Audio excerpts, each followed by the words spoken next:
বন্ধুরা, বহুদিন পর এক দিদি দেখা করতে এসেছিল। খোদ ইউএস থেকে এসেছিলেন। তাই আমি অনেক করে বলেছিলাম আমার বাড়িতে আয়, কিন্তু ওর সময়ের অভাবে বললো একটু আয় গড়িয়াহাটে, তাহলে দেখা হবে, চোখের দেখা। তাই জন্য দিদি যে টাইম দিয়েছিল তার আগেই গড়িয়াহাট আমি আর ছেলের বউ পৌঁছে গেছিলাম।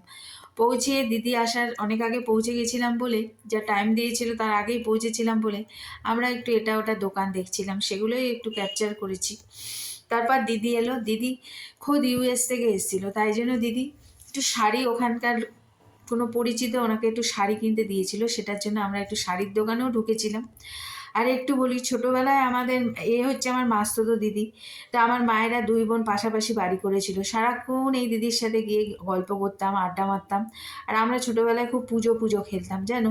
ঠাকুর কি ভালোবাসে সেটা আমাদের জানার কোনো দরকার ছিল না, আমরা কি ভালোবাসি সেটাই দিতাম। চানাচুর, বাদাম, বিস্কুট, কচু ভাজা, লজেন্স, আরও যা যা আছে। আমার মা মাসিরা বলতো, ঠাকুর এসব খায়, তোদের পাপ দেবে। ওইসব আমাদের মাথার উপর দিয়ে যেত। যাই হোক, দিদির সাথে এই শাড়ি কিনবে বলে এই দোকানেও একটু ঢুকে পড়েছিলাম, বিভিন্ন গড়িয়াহাটের বিভিন্ন শাড়ির দোকানে। ঢোকার পর পছন্দ হওয়ার পর কোথায় বসে একটু কথা বলতে হবে, তো তাই একটা রেস্টুরেন্টে গিয়ে কথা বললাম একটু। দিদি খাওয়ালো একটু আর কি রেস্টুরেন্টে। তারপর আমার ছেলে বউকে আশীর্বাদও করে গেল। বিয়েতে আসতে পারেনি ভুল, আমিও বলতে পারিনি, কেননা এত দূর থেকেও আসতোও না। খাওয়া দাওয়া করে হওয়ার পর একটু ফটো সেশন করলাম। চলে যাওয়ার সময় মনটা খুব খারাপ লাগছিল, আবার কবে দেখা